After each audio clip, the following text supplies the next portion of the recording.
Assalamualaikum warahmatullahi wabarakatuh. Hai teman-teman, kembali lagi bersama saya. Nah, pada kesempatan kali ini kita akan masuk ke bab yang ke-11, yaitu mengenai routing.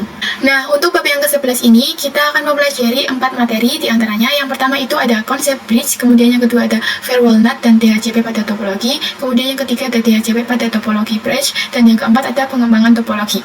Oke, kita masuk ke materi yang pertama, yaitu mengenai konsep dari bridge. Nah, bridge itu adalah menggabungkan beberapa interface menjadi satu interface virtual dengan kategori satu segmen jaringan. Bridge juga bekerja pada layer 2 dengan memisahkan collision domain menjadi dua bagian. Semua tipe interface, Ethernet, wireless, SPF tunnel bisa di bridge. Nah, by default untuk router Soho adalah tersetting bridge dari Ether 2 sampai dengan Ether 5. Nah, pada materi bridge kali ini kita juga akan mempelajari beberapa studi kasus. Yang pertama ada konfigurasi topologi sederhana bridge, kemudian yang kedua ada konfigurasi DHCP server dan NAT pada topologi bridge, dan yang ketiga ada mencoba menambahkan router dengan mengelompokkan pada bridge yang sebelumnya sudah pernah dibuat. Oke, kita masuk ke materi yang kedua, yaitu mengenai firewall NAT dan DHCP pada topologi. Oke, jadi di sini kita sudah pernah melakukan konfigurasi sederhana pada materi bridge, dan di sini pada VPC-nya juga sudah menggunakan bridge ya teman-teman. Jadi nanti pada VPC akan mendapatkan IP secara otomatis dan juga bisa akses internet. Nah, di sini kita bisa buka Winbox lalu kita pergi ke New Terminal.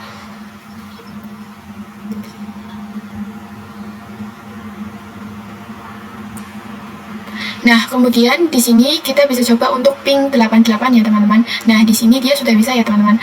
Namun, kalau kita coba ping 88 pada VPC itu dia tidak bisa ya teman-teman, karena kita belum konfigurasi NAT-nya.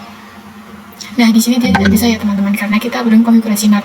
Nah, di sini sebelum kita akan buat bridge-nya, di sini kita bisa pergi ke IP, pergi ke bridge. Lalu di sini kita bisa tambahkan, kemudian untuk name-nya di sini misalnya sesuai keinginan masing-masing ya teman-teman. Di sini saya beri dia nama bridge AMGA ya teman-teman. Nah, kemudian jika sudah, di sini kita bisa apply, lalu kita oke. Nah, kemudian di sini kita bisa tambahkan untuk ports-nya, di sini kita bisa add. Lalu di sini untuk Ether-nya, di sini kita mengarah ke Ether 2 ya teman-teman. Kemudian jika sudah kita bisa apply, lalu kita oke. Kemudian di sini kita bisa tambahkan lagi. Nah, di sini kita arahkan ke Ether 3 ya teman-teman. Nah, kemudian jika sudah bisa apply, lalu kita oke. Nah, kemudian di sini setelah itu kita konfigurasikan untuk IP address-nya. Di sini kita bisa pergi ke IP, kemudian addresses. Nah, kemudian di sini kita bisa add, lalu kita tambahkan untuk IP-nya yaitu 10.30.30.1/24 ya teman-teman. Kemudian untuk interface-nya di sini kita pilih yang kita pilih yang bridge AMGA ya teman-teman. Kemudian di sini kita bisa, jika sudah bisa apply, lalu kita oke. Nah, kemudian setelah itu kita bisa konfigurasikan untuk NAT-nya. Di sini kita pergi ke IP, lalu ke firewall, kemudian ke NAT. Nah, lalu kemudian di sini kita add, lalu di sini untuk chain-nya yaitu SRC NAT ya teman-teman. Kemudian untuk out interface-nya di sini kita bisa pilih yang Ether 1 ya teman-teman. Kemudian di sini kita bisa pergi ke action. Untuk actionnya di sini kita pilih yang base current ya teman-teman. Jika sudah kita bisa apply, lalu kita oke. Nah, kemudian di sini kita bisa setting IP dulu pada VPC 1-nya. Di sini pada VPC 1 kita bisa setting IP 10.30.2/24. Kemudian kita masukkan untuk gateway-nya di sini 10.30.30.1/24 ya teman-teman. Kemudian di sini kita bisa kemudian di sini kita bisa show IP. Oke, dia sudah muncul ya teman-teman. Kemudian kita juga berikan IP pada VPC 2-nya. Di sini kita bisa pergi ke VPC 2. Kemudian kita masukkan IP-nya, IP 10.30.30.3 ya teman-teman, karena tadi sudah 2/24. Kemudian untuk gateway-nya itu .1.30.30.1/24 ya teman-teman. Nah, kemudian di sini kita bisa coba untuk show IP. Nah, kemudian di sini kita bisa coba untuk ping 88, apakah dia bisa? Nah, di sini dia bisa ya teman-teman. Kemudian kita juga coba ping 88 pada VPC 1-nya. di sini kita coba ping 88. Nah, di sini dia juga sudah bisa ya teman-teman. Nah, kemudian di sini kita bisa pergi ke IP, lalu pergi ke DHCP server. Kemudian di sini kita bisa DHCP setup. Kemudian di sini untuk DHCP server interface-nya di sini kita ubah menjadi bridge Angga. Kemudian kita next seterusnya ya teman-teman. Kita next saja. Ini next lagi, next lagi. Nah, kemudian ini sudah successful. Oke, kemudian di sini kita bisa cek pada VP1. Di sini kita show IP. Nah, dia masih kosong ya teman-teman. Kemudian kita request untuk IP DHCP-nya.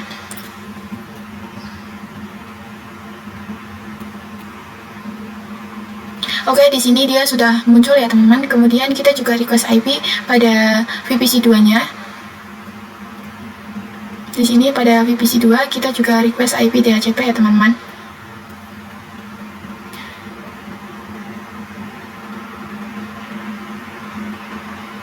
Oke, di sini dia juga sudah memunculkan IP-nya. Kemudian di sini kita bisa coba ping google.com.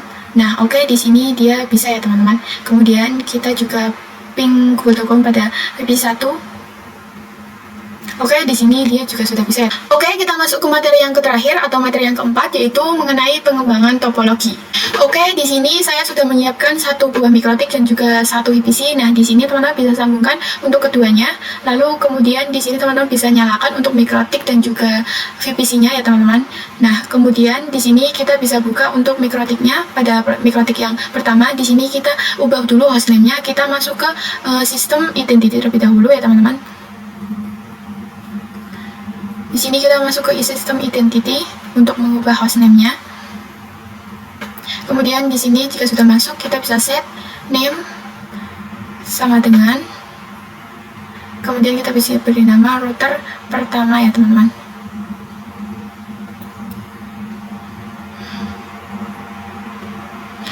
Maaf teman-teman, di sini dia tidak pakai spasi ya teman-teman. Jadi router pertama tanpa spasi ya. Maaf. Kemudian di sini kita bisa enter. Kemudian di sini kita coba untuk print. Nah, di sini dia sudah berubah menjadi router pertama. Kemudian di sini kita juga ganti pada mikrotiknya. Di sini pada mikrotik yang kedua, kita coba untuk IP neighbor print. Nah, di sini dia sudah munculkan ya teman-teman. Kemudian kita juga cek pada mikrotik yang pertama. Kita coba cek untuk IP neighbor print-nya. IP neighbor print ya teman-teman. Nah, di sini dia juga sudah muncul ya teman-teman. Nah, kemudian di sini kita bisa aktifkan untuk romonnya. Di sini kita bisa aktifkan romon, kita masuk ke tool, lalu kita masuk ke romon ya teman-teman.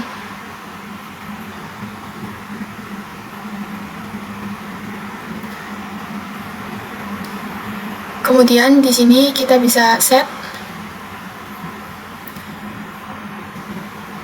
Maaf ya, di sini kita pakai set ya teman-teman. Set enable sama dengan yes. Kita enter, lalu di sini kita coba print. Maka dia statusnya sudah aktif ya teman-teman. Kemudian di sini kita juga aktifkan pada mikrotik yang kedua. Kita masuk ke tool, lalu kita pergi ke romon. Kemudian di sini kita bisa set enable sama dengan yes. Kemudian di sini kita bisa print, maka dia statusnya juga sudah yes ya teman-teman. Lalu di sini kita bisa buka winbox, lalu kita pergi ke new winbox. Nah, di sini kita bisa klik connect to romon. Lalu kemudian di sini dia akan memunculkan untuk yang mikrotik yang kedua. Di sini kita klik, lalu kita konekkan. Nah, maka di sini dia sudah berhasil untuk login ke winbox ya teman-teman. Nah, kemudian di sini kita bisa ubah untuk hostname-nya. Di sini kita pergi ke sistem. Kita pergi ke sistem. Kemudian kita pergi ke identity. Lalu di sini kita berikan nama dia router kedua ya teman-teman.